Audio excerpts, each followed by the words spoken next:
naninip ng gising. Ito. At mariing sinasabi ni spokesperson Claire Castro na mas Pilipinas, mas umuunlad ngayon kaysa noong nakaraang administrasyon ni FPRRD.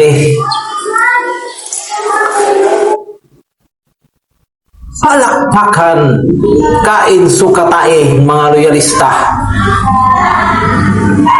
So ngayon, pag-uusapan natin kung anong ikinauunlad ng administrasyon ngayon.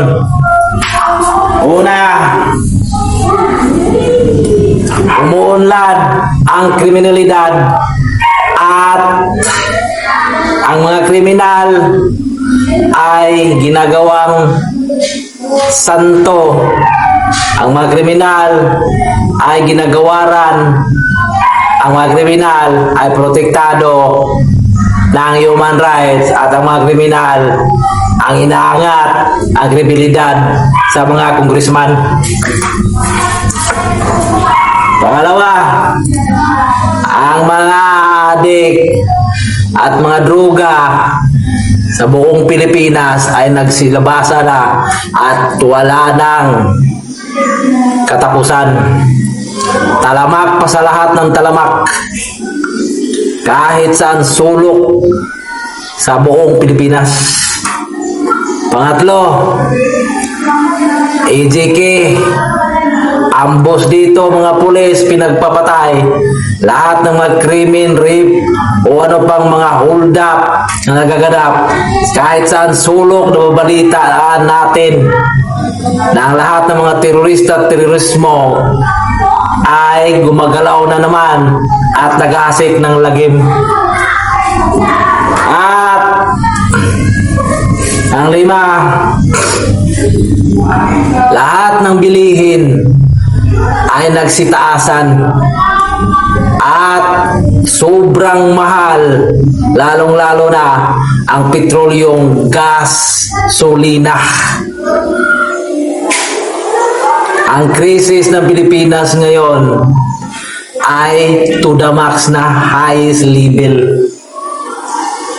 Puputok na parang bulkan na di natin malaman ang dahilan.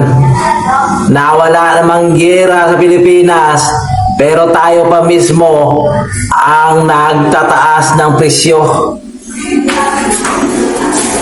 Apektado yan. Ganon. Itong si Claire Castro, walang ibang bukang bibig kundi Duterte, Duterte, Duterte ay kurakot, magnanakaw at salot.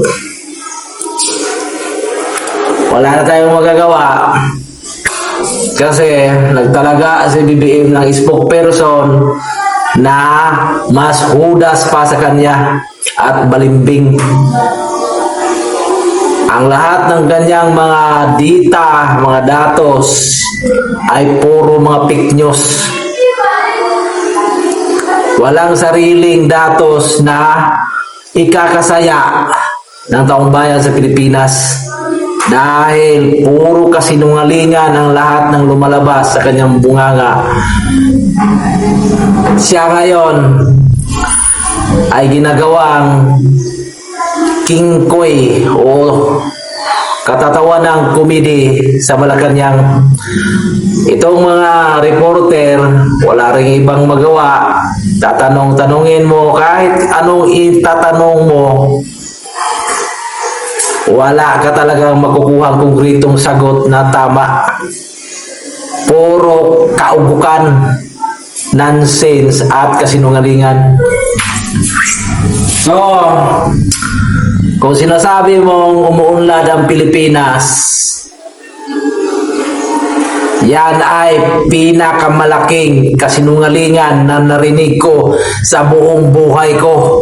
At ito lang masasabi ko, Claire Castro, pagkatapos ng termino ni BBM, ikaw ay papasok sa banga at gagawing abo.